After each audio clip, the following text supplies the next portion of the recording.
Hey everybody, thanks for tuning in to another Highland Live video. My name is Adam, this is Jack over here representing Highland Cadillac Chevrolet Buick GMC here in Aurora. And today we're going to talk about Cadillac Premium Care Maintenance and what that is. Cadillac Premium Care Maintenance is an advanced maintenance plan that comes inclusive of the selling price of the Cadillac.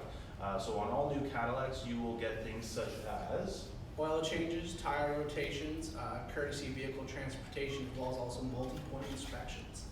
So with the courtesy transportation vehicle, as Jack mentioned, we have a fleet of Cadillacs available here through our service department. So for those folks that are currently driving Cadillacs and want to come in to leave your vehicle maybe for the day or for a couple hours while you're getting these free maintenances covered, we'll actually get you hooked up into a Cadillac vehicle to drive. So no worries about having to wait on the shuttle or maybe getting a rental and then putting you in a Honda Civic. We do have Cadillacs available as well. And so Jack, how long is that premium care maintenance for? So the premium care maintenance is for 4 years or 80,000 kilometers.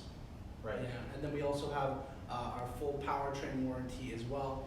That will cover you for roadside assistance up to 6 years or 110,000 K as well on Cadillacs. Right, and what's really nice too, with the premium care maintenance being 4 year 80,000, you also get your full bumper to bumper warranty coverage as well. So essentially for the 4 years, the first 4 years of 80,000 kilometers, all you're paying for is your insurance, your gas, and your car payments, right? And lease payments, especially, we find a lot of customers in that segment like to take advantage of the lease promotions, especially the fact lining it up with the 4 year 80,000 kilometer premium care maintenance and bumper to bumper warranty. You're essentially driving worry free for 4 years, right? So thank you guys so much for tuning in. Hope to answer any more questions you guys have, and hope to hear from you soon. Take care.